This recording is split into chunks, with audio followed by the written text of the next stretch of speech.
सोने और चांदी की कीमतें रिकॉर्ड बना रही थीं, हर दिन एक नई ऊंचाई। और फिर अचानक बाजार में एक भूचाल सा आ गया।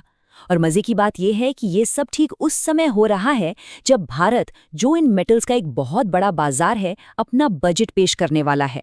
तो क्या ये किसी बड़े तूफान से पहले की शांति है? 1 फरवरी 2026 इस तारीख पर न सिर्फ भारत बल्कि दुनिया भर के निवेशकों की नजरें टिकी हुई हैं। सोने और चांदी की आसमान छूती कीमतों ने देश की अर्थव्यवस्था पर दबाव बना दिया है। तो अब सबसे बड़ा सवाल यही है, क्या आने वाला बजट इस तेजी की आग को बुझाएगा या फिर इसे और हवा देगा?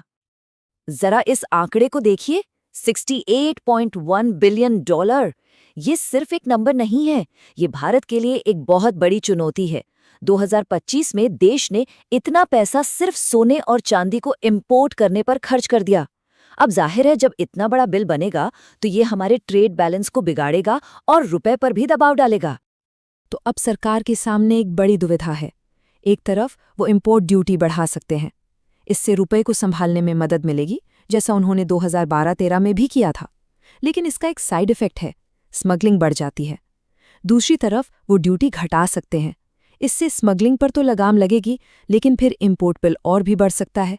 मतलब एक तरफ कुआं तो दूसरी तरफ खाई। तो एक तरफ तो ये बजट की अटकलें चली रही थीं कि तभी बाजार में कुछ ऐसा हुआ जिसने पूरी कहानी में एक नया मोड़ ला दिया। एक जबरदस्त बिकवाली हुई जिसने सबको चौंका दिया। और ये कोई छोटी मोटी गिरावट नहीं थी, ये एक सुनामी की तरह थी। एक ही दिन में सोना 5.4% नीचे आ गया। लेकिन चांदी का हाल तो देखिए, लगभग 10.7% की गिरावट। मतलब चांदी तो जैसे पूरी तरह से धराशायी हो गई। ये चार्ट साफ दिखा रहा है कि चोट चांदी पर कहीं ज्यादा गहरी पड़ी। तो सवाल उठता है कि भी अचानक ऐसा क्या हो गया? इसके पीछे 3 बड़ी वजह एक साथ आ गईं। पहली, जनवरी में जो जबरदस्त तेजी आई थी, उसके बाद लोगों ने प्रॉफिट बुकिंग शुरू कर दी। दूसरी, अमेरिकी डॉलर अचानक बहुत मजबूत हो गया। और तीसरी, अमेरिकी फेडरल रिजर्व के नए चेयरमैन के नाम से बाजार में ये डर फैल गया कि शायद आगे चलकर ब्याज दरें बढ़ सकती हैं। इन तीनों ने मिलकर एक परफेक्ट स्टॉर्म बना दिया। लेकिन इस सारी घबराहट के बीच एक्सपर्ट्स क्या कह रहे हैं? मोतीलाल ओसवाल की मानव मोदी की ये बात बहुत अहम है। उनका मानना है कि ये गिरावट सिर्फ एक प्रॉफिट बुकिंग का नतीजा है और सोने चांदी के जो फंडामेंटल्स हैं वो अभी भी मजबूत हैं। तो क्या ये वाकई बस एक छोटा सा झटका है?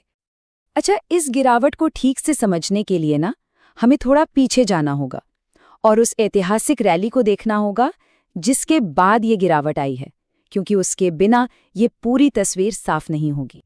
2025 का साल क्या कहें, कीमती धातुओं के लिए एक ड्रीम रन था। सोना 75% ऊपर चढ़ा, लेकिन चांदी ने तो कमाल ही कर दिया, 147% की बढ़त। ये चार्ट साफ साफ दिखाता है कि चांदी इस रेस का असली स्टार परफॉर्मर रही है।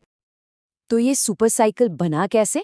देखिए, 2025 की शुरुआत में डॉलर कमजोर हुआ, जिससे इन मेटल्स को खरीदना सस्ता हो गया। फिर साल के बीच में इंटरेस्ट रेट कट की उम्मीदें जगी, जिसने आग में घी का काम किया। और साल के आखिर तक दुनिया भर के जियोपॉलिटिकल टेंशन ने इसे और हवा दे दी। इन सब ने मिलकर इस रैली को एक रॉकेट बना दिया था, जो जनवरी 2026 में अपने पीक पर पहुंच गई।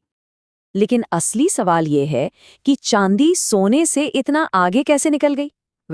इसका राज छिपा है चांदी की दोहरी पहचान में। चांदी सिर्फ एक कीमती धातु नहीं है, इसकी एक और बड़ी भूमिका है। चांदी एक प्रो साइक्लिकल कमोडिटी है। अब यह सुनने में थोड़ा मुश्किल लग सकता है, पर इसका मतलब बहुत सिंपल है। जब इकोनॉमी अच्छी चल रही होती है, इंडस्ट्रीज ग्रो कर रही होती हैं, तो चांदी की मांग और कीमत भी बढ़ती है। यह सोने के स्वभाव से बिल्कुल उल्टा है, जो अक्सर इकोनॉमी में टेंशन के समय चमकता है। और यहीं पर चांदी की असली कहानी शुरू होती है। ये सिर्फ गहनों के लिए नहीं है। सोचिए, सोलर पैनल्स, इलेक्ट्रिक गाड़ियां, आपके स्मार्टफोन्स और सेमीकंडक्टर्स, और तो और आज के ज़माने के एआई डेटा सेंटर्स, इन सभी हाईटेक चीज़ों को बनाने के लिए चांदी एक ज़रूरी कंपोनेंट है।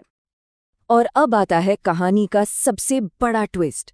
वो ये है कि चांदी की डिमांड इतनी ज़्यादा है कि सप्लाई कम पड़ रही है। और ऐसा 1-2 साल से नहीं, 2026 लगातार छठा साल होगा जब बाजार में चांदी की कमी होगी। अब आप खुद सोचिए, जब किसी चीज़ की मांग ज़्यादा हो और वो चीज़ कम हो, तो कीमत का क्या होगा? तो चलिए सब कुछ मिलाकर अब वापस आज पर आते हैं। एक तरफ ये हालिया गिरावट है और दूसरी तरफ ये मजबूत लॉन्ग टर्म फंडामेंटल्स। तो इन सबको देखते हुए आगे के लिए क्या अनुमान लगाया जा रहा है? अगर हम बड़े बड़े एनालिस्ट्स के प्राइस टारगेट्स पर नजर डालें तो तस्वीर काफी दिलचस्प दिखती है। जेपी मॉर्गन से लेकर सिटी ग्रुप तक देखिए, नंबर अलग अलग हैं, लेकिन एक बात साफ है। ज्यादातर का मानना है कि इस हालिया गिरावट के बावजूद चांदी में अभी भी काफी दम बाकी है। कुछ अनुमान तो $150 या उससे भी कहीं ज्यादा के हैं।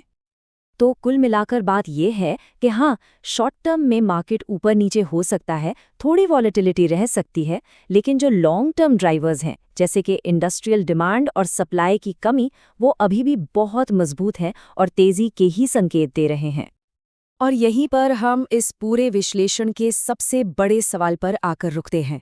ये जो हालिया गिरावट आई, क्या ये इस सुपर साइकिल के लिए एक हेल्दी करेक्शन था जो इसे और ऊपर जाने के लिए तैयार कर रहा है, या फिर इस शानदार तेजी का खेल अब हमेशा के लिए खत्म हो गया है? इसका जवाब तो खैर आने वाला वक्त ही देगा।